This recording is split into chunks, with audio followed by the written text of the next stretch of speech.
It's Wednesday. Phil Lindemann with your Krystal 93 News at noon. Silverthorne has dethroned Breckenridge as the biggest town in Summit.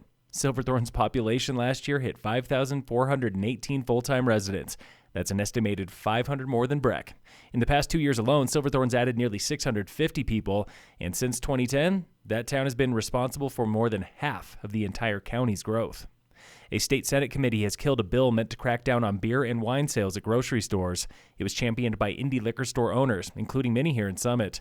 That bill had overwhelming support in the House after many revisions, but was shot down yesterday before it even reached the Senate floor.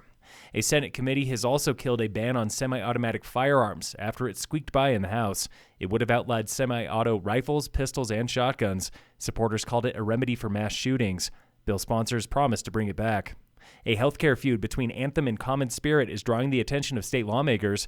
Just this week, our local representative Julie McCluskie penned a letter urging the two to put patients first and protect coverage for Mountain Town locals. For over a week now, Anthem patients have not been covered at Summit Medical Center and Slopeside Health Clinics.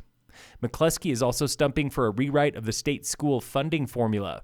The Denver Post reports on McCluskie's speech at the Capitol from yesterday, where she said Summit County's lucky. We have the tax base and property values to keep our schools funded.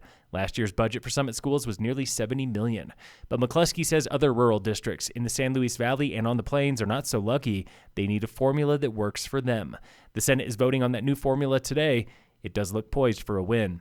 And one last bill now on the governor's desk, the ticketing transparency bill. It would force ticket sellers to show you all their fees up front. A similar bill last year was shot down by Governor Polis. And this year's bill is missing one big piece. It would not go after ticketing bot sales. Fire crews are burning slash near Copper Mountain again today. They've been burning for 3 days now, through Monday's winds and yesterday's snowstorm. Local avalanche danger, it's moderate today at most elevations in Summit County and the Vail area. The danger is low below tree line. For the first time in 2 days, there is no winter weather advisory, but snow is still in the forecast.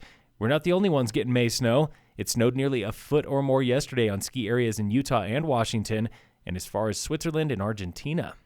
In sports, the Avalanche scored 4 unanswered goals yesterday, beating the Stars 4-3 in the second round of the playoffs. Colorado's baseball team lost to the Giants 5-0. Today, Game 2 against the Giants at 6:40. And in local sports, brought to you by Cassandra Schultz and Associates with American Family in Dillon. 2 games were snowed out yesterday, the opening round of the 4A State Girls Lacrosse Tournament. Today, the Lady Tigers are playing Horizon on the road, and a baseball doubleheader, Summit against Battle Mountain. They play today in Edwards. Phil Lindemann, Krystal, 93 News.